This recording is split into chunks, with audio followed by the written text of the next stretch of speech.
Por favor, ¿puedo tocar por un plato de comida? La voz, quebrada y temblorosa, cortó la arrogante sinfonía de risas y copas de champán en el salón principal de la Hacienda de los Morales, en el corazón de Polanco. 200 de las figuras más poderosas de la Ciudad de México se giraron. El hombre que había hablado era un espectro, una aparición de otro mundo. Sus ropas eran harapos sucios. Su barba era una maraña gris y olía al amargo perfume de la calle. Se había colado en la gala benéfica más exclusiva del año, y ahora estaba parado en medio del mármol pulido, temblando bajo la luz de los candelabros de cristal, que valían más que una vida entera de trabajo. El silencio que cayó fue más pesado que el oro, un silencio cargado de disgusto y asombro. ¿Cómo había logrado pasar la seguridad? La indignación era palpable, un veneno colectivo que buscaba un antídoto inmediato, y todos sabían que en los siguientes segundos ese hombre invisible estaba a punto de desatar un infierno o una revelación que cambiaría el destino de todos los presentes. Un hombre se levantó bruscamente, derramando su vino en el mantel de lino. Era Javier Morales, el vicepresidente de operaciones del vasto Grupo Vargas, la empresa anfitriona del evento. Su traje italiano, perfectamente cortado, parecía una armadura. ¿Cómo demonios entró esta basura aquí?, gritó, su rostro enrojeciéndose de ira. ¡Seguridad! Quiero a este animal fuera de mi vista ahora mismo. Javier despreciaba la debilidad por encima de todo. Para él, la pobreza no era una circunstancia, era un fracaso moral, una ofensa personal.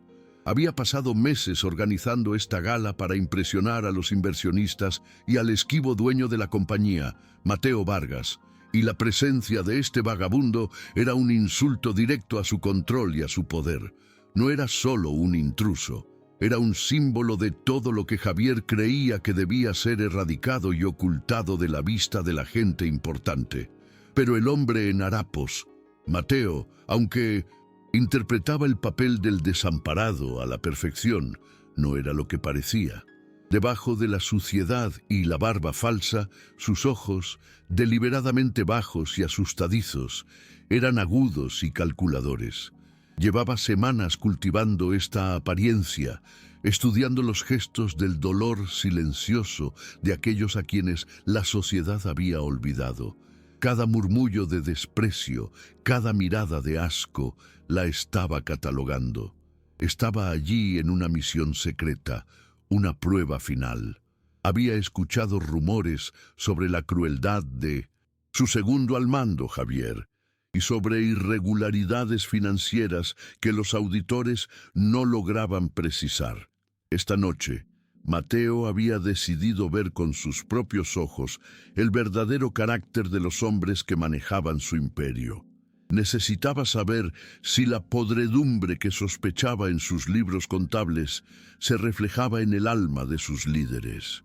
Mientras los guardias de seguridad comenzaban a avanzar torpemente desde el fondo del salón, sintiendo el peso de 200 pares de ojos sobre ellos, una joven mesera llamada Elena se movió desde la entrada de servicio. Su uniforme estaba impecable, pero sus ojos delataban una empatía que chocaba violentamente con la fría opulencia del lugar.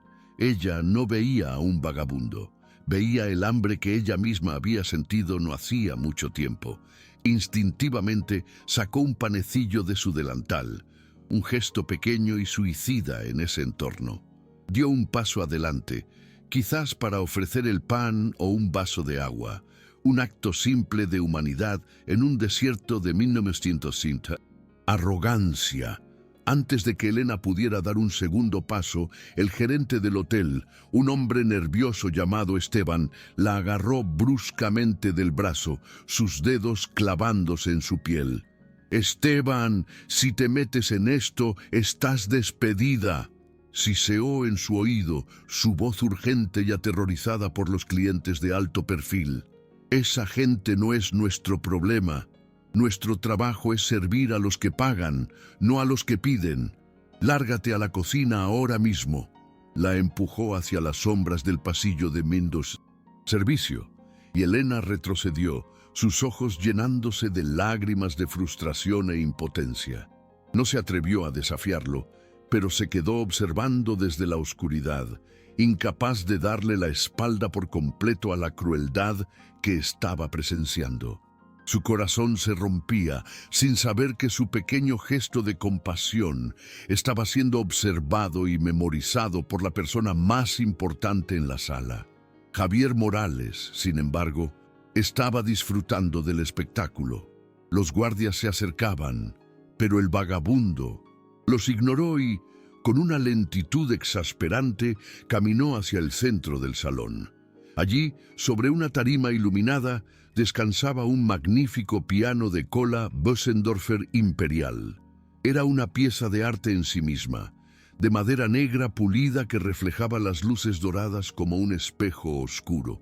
De hecho, era la pieza central de la subasta benéfica de esa noche, un piano donado por el propio Mateo Vargas.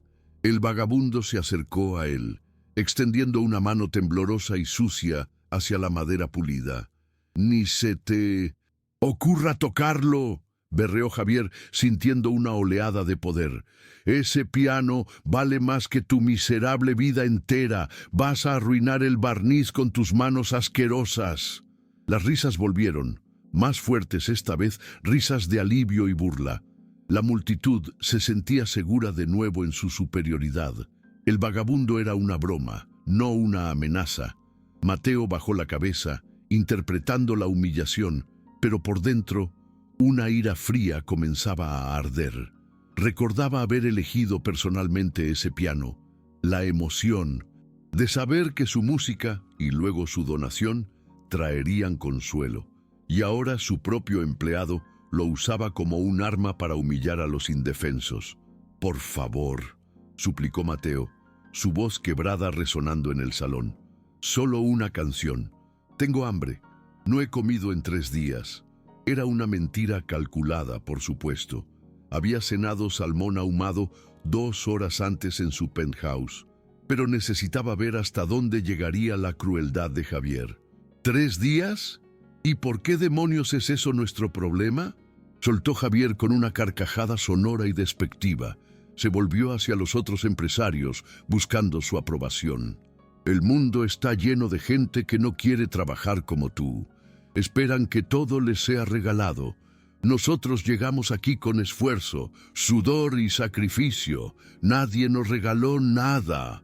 Una oleada de murmullos de aprobación recorrió la sala. Mateo casi se ríe ante la ironía.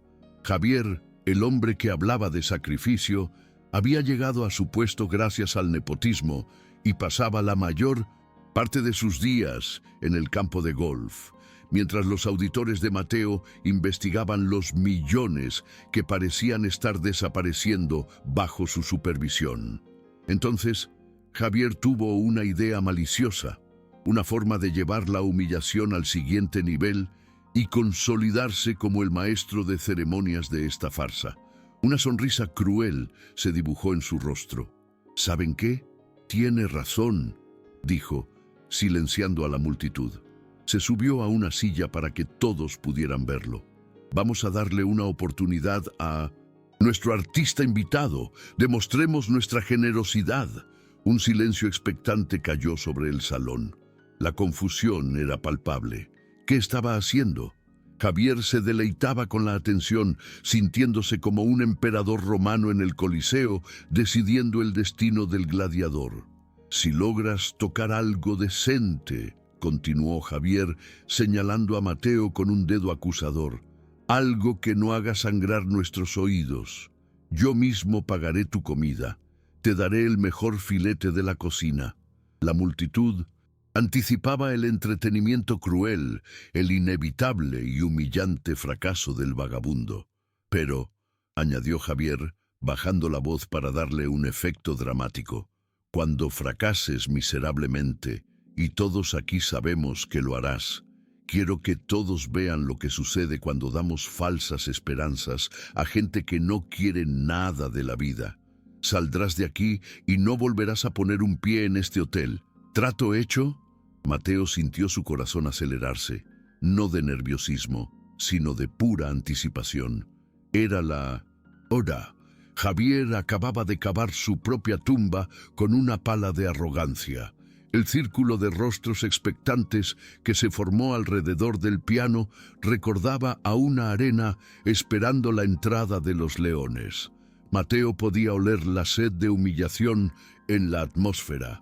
Necesitaban verlo fallar para justificar su propia indiferencia ante el sufrimiento que veían en los semáforos de la Ciudad de México todos los días. «¡Hagan sus apuestas, damas y caballeros!», gritó Javier, transformando la situación en un juego grotesco. «¿Cuánto tiempo creen que durará antes de huir llorando?». Las risas crueles resonaron. 10 segundos, 5, ni siquiera va a conseguir encontrar la tecla do. Se burló una mujer elegante vestida de seda roja. Mateo se acercó al banco del piano con pasos temblorosos, cada movimiento calculado para aumentar la expectativa de su fracaso.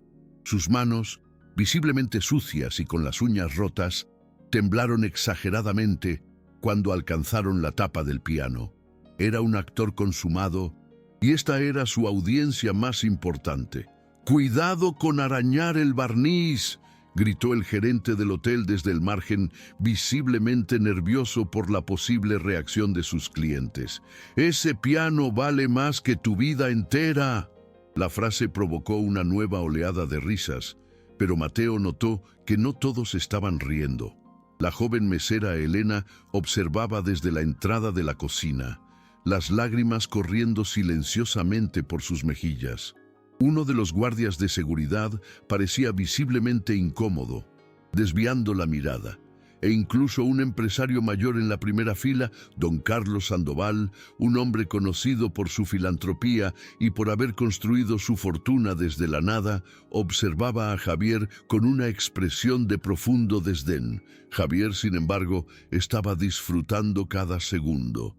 Había arrastrado una pesada silla dorada para tener la mejor vista del espectáculo, sentándose como un rey, presidiendo los juegos con una copa de vino en la mano. «Déjenme explicar las reglas para nuestro artista», anunció Javier saboreando el momento. «Vas a tocar una canción, cualquier canción que puedas arañar en esas teclas. Si terminas sin transformar esto en un fiasco total, yo, Javier Morales, pagaré tu comida». Hizo una pausa dramática. «Pero cuando falles, y sabemos que vas a fallar, te largas de aquí inmediatamente». Mateo asintió humildemente, pero por dentro sonreía. Javier acababa de darle la apertura perfecta. «Y más», continuó Javier, inspirado por su propia crueldad, «si logras impresionarnos de verdad, digamos, si nos haces llorar de emoción con tu talento oculto», dijo con sarcasmo espeso, «yo doblo la apuesta. No solo pago tu comida, te doy 20,000 pesos en efectivo ahora mismo». La multitud explotó en carcajadas. 20,000 pesos para Javier era el equivalente a las monedas que se caen en el sofá. Una cantidad insignificante ofrecida como el insulto final. Una forma de subrayar lo imposible que era que ese hombre tuviera algún valor. Mateo se sentó en el banco del piano, ajustando su posición con torpeza deliberada. En realidad, había estudiado en los mejores conservatorios de Viena y París, pero ahora necesitaba parecer intimidado, perdido, un completo novato abrumado por la magnificencia del instrumento. Cada segundo de actuación contaba para el golpe final. «¿Qué música vas a tocar, genio?», preguntó Javier, su voz goteando con descendencia. «Las mañanitas. Es probablemente la única que conoces». Más carcajadas resonaron, pero Mateo permaneció en silencio, mirando las teclas blancas y negras. «Parece que no sabe responder», se burló una mujer con un collar de diamantes. «Probablemente no tiene educación formal», asintió Javier, confirmando sus propios prejuicios. «No podemos esperar mucho de alguien que claramente desperdició todas las oportunidades que la vida le dio». Mateo levantó los ojos lentamente, encontrando la mirada de Javier. ¿Oportunidades?, murmuró, su voz ronca por el desuso fingido. ¡Ah! ¡Habla!, aplaudió Javier, sarcásticamente. Sí, oportunidades. ¿Sabes lo que es eso? Chances de mejorar tu vida. Todos nosotros aquí aprovechamos las nuestras. Por eso estamos aquí y tú estás ahí. ¿Y ustedes nacieron dónde?, preguntó Mateo con una voz suave pero penetrante. La pregunta tomó a Javier desprevenido. ¿Qué importa eso? Solo curiosidad, insistió Mateo. ¿En qué barrios crecieron? ¿Dónde estudiaron? El desconcierto comenzó a extenderse. Algunos de los presentes, una minoría como don Carlos, habían construido sus fortunas desde la nada y se sintieron incómodos. Pero muchos otros, incluyendo a Javier, eran productos de cunas de oro. «Eso no viene al caso», respondió Javier visiblemente molesto. «Lo que importa es lo que hicimos con lo que tuvimos». «¿Y qué hice yo con lo que tuve?», preguntó Mateo, volviendo a su papel de víctima. Javier explotó. «Claramente nada. Mírate. Eres un fracaso total, alguien que no contribuye, un parásito». Las palabras resonaron con una violencia que hizo que algunos invitados retrocedieran. Javier había cruzado una línea, transformando la crueldad casual en un ataque personal y deshumanizante. Mateo bajó la cabeza, memorizando cada palabra. Colocó sus manos sucias sobre las teclas y un silencio tenso, casi eléctrico, descendió sobre el salón. Este era el momento. Mateo cerró los ojos por un momento. Cuando los abrió, había algo diferente en ellos, una fuerza tranquila que hizo que algunas personas en la primera fila se removieran incómodamente. «Una canción», dijo finalmente, su voz clara, «sobre las oportunidades». «¿Qué? ¿Una canción sobre oportunidades?», forzó Javier una carcajada, pero sonó tensa. Mateo sonrió por primera vez, una sonrisa pequeña y triste. Una que aprendí hace mucho tiempo de una pianista de bar que soñaba con tocar en los grandes teatros. «¡Pianista de bar!», murmuró alguien con desdén. «Claro, algo bajo, vulgar».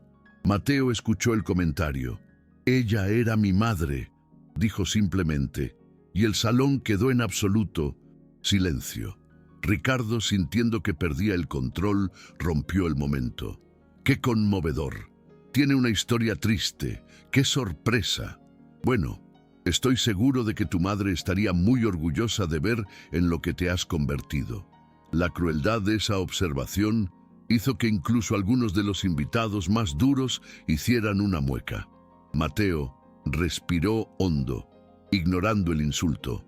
«Ella me enseñó algo», dijo, más para sí mismo. «Me enseñó que a la música no le importan tus ropas, ni tu cuenta bancaria. La música solo le importa si tienes alma». «¡Qué bonito! Filosofía de cantina», aplaudió Javier. «Ahora toca la canción de tu madrecita para que podamos acabar con esta farsa». Mateo presionó la primera tecla. El sonido que salió del Bösendorfer hizo que todos dejaran de respirar. No fue una nota torpe, fue una sola gota de plata líquida, pura y cristalina.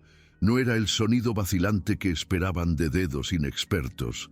Era precisa, controlada y cargada con una emoción tan profunda que cortó el cinismo del salón. Mateo mantuvo esa nota suspendida por exactamente 5 segundos. El silencio que siguió fue diferente. Ya no era de expectativa cruel, sino de genuina y absoluta sorpresa. «¿Qué?», murmuró Javier. «Suerte de principiante», dijo, pero su voz había perdido toda su confianza. Entonces, Mateo tocó una segunda nota y una tercera. Los primeros acordes de Estrellita, del compositor mexicano Manuel Ponce, comenzaron a fluir por el salón, pero la tocaba de una forma que nadie esperaba. No era la versión simple que todos conocían, sino un arreglo de concierto increíblemente complejo, lleno de armonías ricas y pasajes rápidos. Era algo que solo un virtuoso podría intentar. Cada nota llevaba el peso de su engaño, el dolor de la humillación y la anticipación de la revelación. Ponce, murmuró don Carlos Sandoval en la primera fila, su voz cargada de admiración involuntaria. Javier se enderezó en su silla dorada, su expresión cambiando de diversión cruel a pura y profunda confusión. Aquello no estaba saliendo como lo había planeado. El vagabundo no debería conocer a Ponce. Las personas como él deberían conocer solo música popular, reggaetón, cualquier cosa, menos los clásicos reservados para la gente educada. Los dedos de Mateo danzaban sobre las teclas con una familiaridad que 30 años de práctica habían grabado a fuego en su memoria muscular. ¿Cómo? ¿Cómo conoce ese arreglo?, alguien murmuró. Debe haberlo oído en la radio, respondió Javier, rápidamente tratando de recuperar el control, pero su voz sonaba tensa y aguda. Cualquier idiota puede memorizar algunas notas, está imitando. Mateo sonrió internamente sin dejar de tocar. Javier estaba empezando a sudar. Podía ver por el rabillo del ojo cómo su socio se removía incómodamente. La melodía llenó cada rincón del salón dorado. Las conversaciones cesaron. Los meseros, incluida Elena, que observaba desde la puerta de la cocina, dejaron de servir y se quedaron inmóviles. «Toca bien», admitió una voz femenina a regañadientes. «Bien», explotó Javier en voz baja. «Está imitando como un mono. Cualquiera puede hacer eso». Pero mientras hablaba, Javier sabía que estaba mintiendo. Había matices en la interpretación que solo provenían de décadas de estudio. La forma en que hacía pequeñas pausas dramáticas, el rubato perfecto, la presión exacta para cada nota. Eso no era imitación, era arte. Mateo llegó a un momento más técnico de la pieza, un pasaje que requería una velocidad increíble en ambas manos. Por un segundo vaciló deliberadamente jugando con ellos. Luego decidió darles una pequeña muestra. Por solo 5 segundos, sus dedos volaron sobre las teclas en una cascada de notas tan rápida y precisa que hizo que varias personas jadearan audiblemente. Durante esos 5 segundos, tocó al nivel de un concertista de clase mundial. «Dios mío», murmuró una mujer, su voz cargada de reverencia. Javier se levantó de la silla tan rápidamente que casi la derriba. «Eso es imposible», siseó. «No puede tocar así. Es un truco. Debe haber una grabación».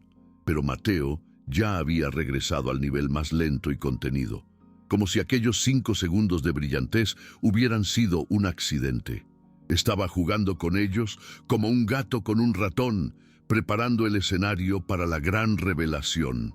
La confusión en la sala era palpable. La música comenzó a hacer su trabajo mágico. La joven mesera Elena se había acercado a la entrada del salón. Las lágrimas corriendo libremente por su rostro, esta vez no de tristeza, sino de asombro. «Es imposible», repetía Javier, hablando consigo mismo, su rostro pálido. «La gente como él, no, ellos no saben música clásica». Pero la evidencia estaba justo frente a sus ojos. El hombre pobre, maloliente y harapiento estaba tocando a Ponce con una sensibilidad que la mayoría de los profesionales pasaban décadas tratando de desarrollar.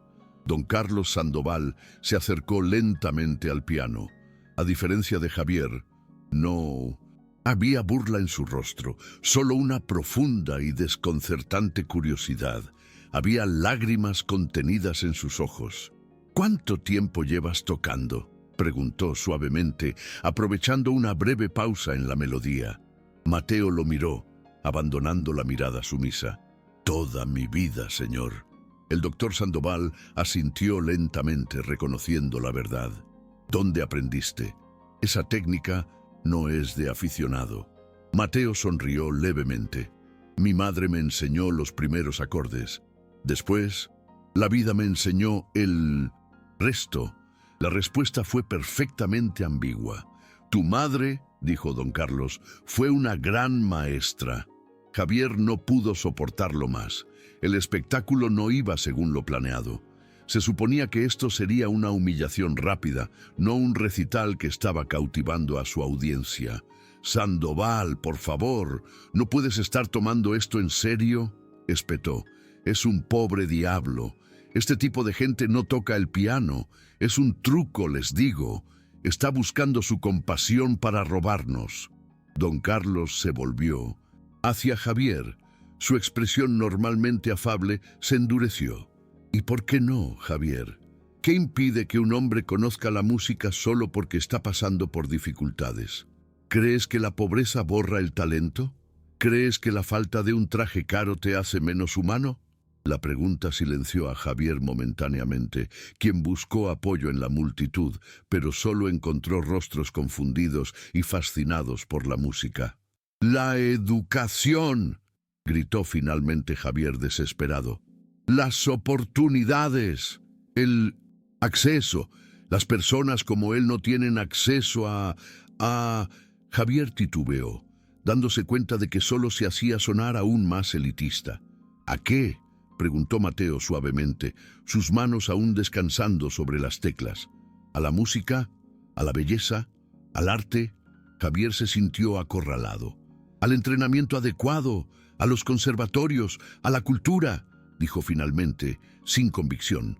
Mateo sonrió, una sonrisa triste pero genuina. «Señor, con todo el debido respeto, la música no se aprende solo en escuelas caras. Se aprende viviendo, se aprende sufriendo, se aprende sintiendo cada nota como si fuera tu última respiración en la tierra». Las palabras tocaron algo profundo en varios de los presentes. «Sigue tocando, hijo», pidió don Carlos gentilmente, ignorando por completo a Javier. Mateo volvió a la música, pero ahora algo había cambiado. La pasión, que había mantenido reprimida, comenzaba a filtrarse. La música se intensificó. Javier percibió el cambio y sintió pánico. Esto ya no era diversión.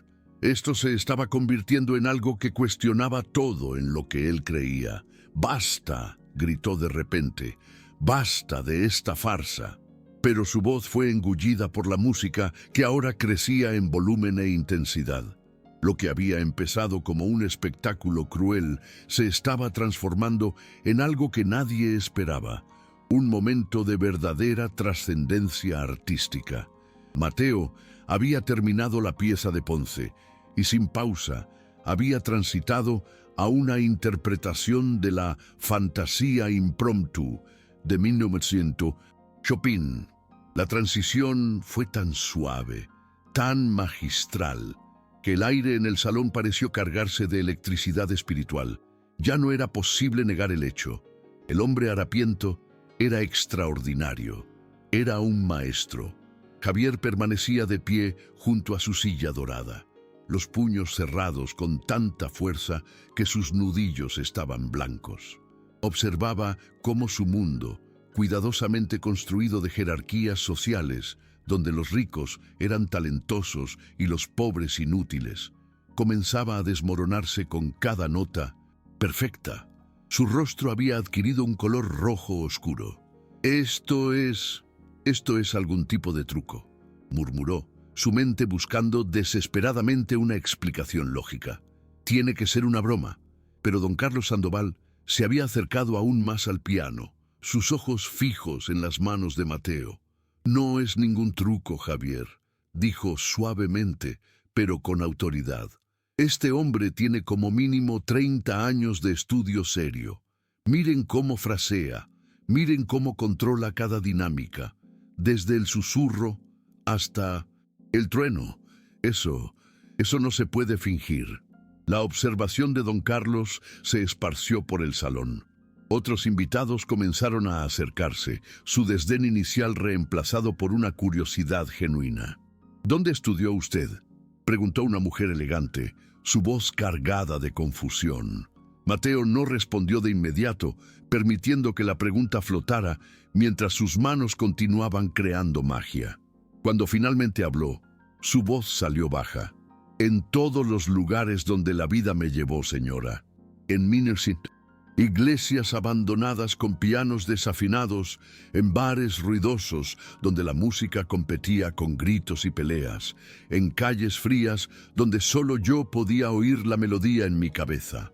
Pero una técnica así, insistió don Carlos, no se desarrolla solo en la calle. Usted tuvo maestros, grandes maestros. Mateo abrió los ojos y miró directamente al hombre mayor. Mi mayor maestra fue el hambre, señor, dijo, y su voz era firme. Cuando necesitas tocar para comer, aprendes a tocar con el alma. Cuando tu música es la única diferencia entre dormir bajo un techo o en la acera, cada nota se vuelve preciosa. La respuesta golpeó el salón como un puñetazo. Varios invitados bajaron la mirada, repentinamente avergonzados del banquete de miles de pesos por persona que acababan de consumir. Javier no estaba dispuesto a permitir que su visión del mundo fuera destruida por un discurso sentimental. ¡Mentira!, explotó, su voz aguda y estridente. Todo es mentira. Nadie aprende a tocar así en las calles. Está jugando con nosotros, se está burlando de nosotros. Mateo dejó de tocar abruptamente. El silencio que cayó fue súbito, pesado y más poderoso que cualquier música. Lentamente se giró en el banco del piano para encarar a Javier directamente. ¿Engañándolo sobre qué? Su voz era tranquila, pero había un filo de acero en ella. ¿Sobre quién eres?, tartamudeó Javier, sintiendo la marea cambiar en su contra. Sobre de dónde vienes. Gente como tú, no gente como yo. Interrumpió Mateo, y por primera vez su voz se elevó, llenando el salón con una autoridad inesperada. ¿Qué es exactamente gente como yo, señor Javier Morales? El uso de su nombre completo hizo que Javier parpadeara, sorprendido y asustado. ¿Cómo sabía ese hombre su nombre? Gente sin educación, sin oportunidades, sin valor. Completó Mateo la frase por él. Javier estaba sudando profusamente ahora, dándose cuenta de que se había metido en algo mucho más grande. Yo no dije eso, mintió débilmente. Pero lo pensó, afirmó Mateo. Todos ustedes lo pensaron. Se levantó del banco lentamente y su postura cambió radicalmente. El hombre encorvado y sumiso desapareció. En su lugar se erguía un hombre alto con los hombros rectos. Vieron a un hombre en ropas sucias y decidieron que sabían exactamente quién era. Decidieron qué valor tenía, decidieron qué lugar ocupaba en el mundo. Si les dijera, continuó Mateo, su voz ganando fuerza, que he tocado en los mejores teatros de Europa, que he compartido escenario con los más grandes directores de orquesta del mundo, que he recibido ovaciones de pie en el Carnegie Hall de Nueva York. Javier soltó una risa nerviosa. Diría que estás mintiendo. Estás loco, además de sucio. Mateo sonrió. No era la sonrisa sumisa de antes, sino una sonrisa feroz, triunfante. Entonces, déjenme probarlo. Se volvió de nuevo hacia el piano. Su postura era completamente diferente. Se sentó como un concertista, con la espalda recta. Esta, anunció, su voz ahora clara y proyectada, es la Campanella de Liszt, basada en un tema de Paganini. Varios de los invitados más conocedores jadearon audiblemente. Era notoriamente una de las piezas más difíciles y exigentes de todo el repertorio pianístico.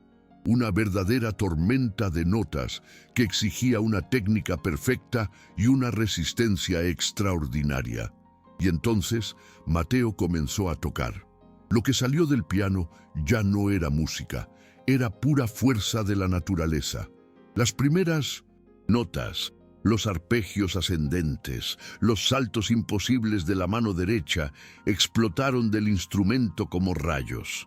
Los dedos de Mateo, aunque sucios, volaban sobre las teclas con una precisión que parecía sobrenatural, creando cascadas de sonido que hacían vibrar el propio aire del salón. El salón entero estaba hipnotizado, paralizado. 200 personas ricas y poderosas contenían la respiración.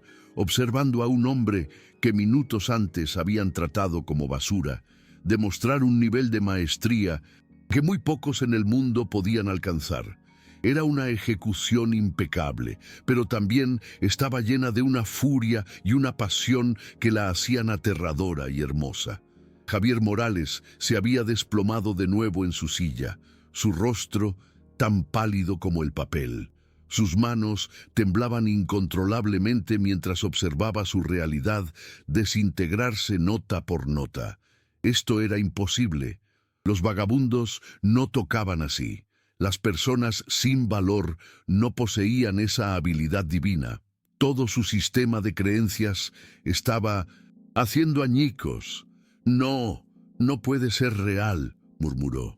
Don Carlos Sandoval se había acercado tanto al piano que casi podía tocar al intérprete. Lágrimas corrían libremente por su rostro mientras observaba algo que reconocía como verdadera genialidad.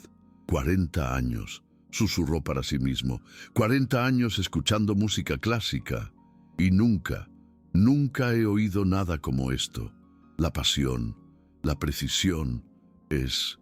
No pudo terminar la frase. Simplemente sacudió la cabeza con asombro. La joven mesera Elena había entrado completamente en el salón, sin importarle ya las reglas, el gerente o su trabajo. Estaba sollozando abiertamente, sus manos cubriendo su corazón. Otros invitados comenzaron a llorar también. La música estaba arrancando emociones que muchos de ellos habían enterrado bajo años de cinismo y materialismo. Era imposible escuchar esa interpretación y permanecer indiferente. Mateo estaba completamente inmerso, todo fingimiento abandonado. 30 años de estudio, 10.000 horas de práctica, cientos de conciertos en las capitales del mundo. Toda su vida musical estaba siendo canalizada a través de sus dedos en ese preciso momento, en ese salón hostil. La pieza llegó a su clímax, una cascada final de notas furiosas que sonaban como campanas celestiales y demoníacas al mismo tiempo. Cuando el sonido finalmente se desvaneció, el silencio que siguió fue absoluto. Nadie se movió, nadie respiró. Tenían miedo de romper el hechizo. Mateo mantuvo sus manos sobre las teclas por un largo momento. Luego, lentamente se volvió para encarar a la audiencia. Ya no había nada de sumiso en su postura. Estaba sentado, erguido, con la dignidad de alguien que sabía exactamente quién era. ¿Todavía creen? Su voz cortó el silencio. ¿Que saben de lo que gente como yo es capaz? Don Carlos Sandoval fue el primero en reaccionar. Lentamente, con una reverencia casi religiosa, comenzó a aplaudir. El sonido solitario resonó. En segundos, 200 de las personas más poderosas del país estaban de pie, aplaudiendo frenéticamente a un hombre que minutos antes habían considerado indigno de estar en el mismo espacio que ellos. Pero Javier Morales no estaba aplaudiendo. Estaba sentado, mirando fijamente a Mateo con una expresión de horror creciente. Finalmente, en los rincones más oscuros de su mente, una sospecha terrible estaba tomando forma. La postura, la autoridad en la voz, la forma en que había usado su nombre, la maestría imposible en el piano que él había donado. ¿Quién eres?, susurró Javier, pero su voz fue engullida por la ovación ensordecedora. Mateo lo escuchó de todos modos. Sus ojos encontraron los de Javier a través de la multitud que aplaudía, y por un momento permitió que su verdadera identidad brillara. Javier lo vio y comprendió. Su rostro se volvió blanco como el yeso. La ovación continuaba, pero Javier ya no podía oír nada más que los latidos de su propio corazón. Esos ojos. Él conocía esos ojos. Los había mirado cientos de veces a través de mesas de reuniones. «No», susurró para sí mismo, sacudiendo la cabeza en negación. «No puede ser, es imposible». Pero cuanto más observaba al hombre, la forma en que mantenía la cabeza, la sonrisa ligeramente irónica, la terrible verdad se cristalizó. Mateo Vargas, susurró el nombre, su jefe. el hombre que firmaba sus cheques multimillonarios, el genio multimillonario que él había pasado años adulando públicamente mientras lo despreciaba privadamente por su ingenua filantropía y, al que peor aún, le había estado robando millones durante el último año. Javier intentó levantarse, pero sus piernas parecían hechas de gelatina. Un sudor frío corría por su espalda. Ahora entendía las auditorías, las preguntas incómodas. Esta no era una prueba de empatía, era una trampa. La ovación finalmente comenzó a disminuir y Mateo se levantó lentamente del banco del piano. Su verdadera altura y presencia llenaron el espacio. «Muchas gracias», dijo Mateo, y su voz ahora era completamente diferente. Era la voz que todos conocían, profunda, resonante, cargada de autoridad. «Ha sido esclarecedor tocar para ustedes esta noche». Don Carlos se acercó, todavía en shock. «Señor, necesito saber, ¿quién es usted? ¿Dónde estudió?» Mateo sonrió, la confianza de un hombre que sabía exactamente cuál era su lugar. «Estudié en el Conservatorio de París», dijo casualmente. «Luego en Viena. Toqué en el Carnegie Hall a los 25. Murmullos de shock se esparcieron. «Pero entonces, ¿cómo acabé en las calles?», completó Mateo. «Esa es una historia interesante. Verán, quería entender algo. Quería saber quiénes eran ustedes realmente cuando pensaban que nadie importante estaba observando». Se detuvo justo frente a la mesa de Javier, sus ojos penetrantes fijos en el rostro pálido del hombre. Quería saber si las personas que dicen preocuparse por los valores humanos en sus discursos corporativos realmente creían en lo que decían. Javier sintió como si estuviera siendo disecado. Tú no puedes ser. «¿No puedo ser qué, Javier? ¿Alguien que quiere saber si las personas a su alrededor son dignas de confianza? ¿O alguien a quien has estado robando durante 12 meses?» La palabra «robando» resonó en el salón como un tiro. El silencio mortal regresó. «Mateo», susurró don Carlos, y el nombre pairó en el aire. Mateo sonrió, y con un movimiento fluido, se quitó la barba falsa que había pegado cuidadosamente. El rostro que emergió era instantáneamente reconocible. «Mateo Vargas», dijo simplemente, «fundador y CEO del Grupo Vargas. Un placer conocerlos a todos. De nuevo». El caos fue instantáneo. Gritos de shock, sillas siendo derribadas, flashes de teléfonos celulares. Pero Javier no podía moverse. Estaba paralizado, observando al hombre que había humillado públicamente, al hombre que había llamado parásito e inútil, revelarse no solo como su jefe, sino como el hombre que sabía de su fraude. «Tú», logró hablar Javier, «tú lo oíste todo». «Todo», confirmó Mateo, su voz ahora fría como el hielo. «Cada palabra cruel, cada observación deshumanizante, y mis auditores encontraron cada peso que desviaste, Javier. Esta noche solo era para confirmar el carácter del hombre capaz de tal traición. Señor Vargas, Mateo, yo no sabía», tartamudeó Javier. «¿No sabías qué, Javier?», presionó Mateo, implacable. «¿No sabías que yo estaba escuchando? ¿O no sabías que las personas en dificultades siguen siendo personas? ¿No sabías que robarle a la compañía que te dio todo estaba mal?» La pregunta cortó a Javier más profundamente que cualquier insulto.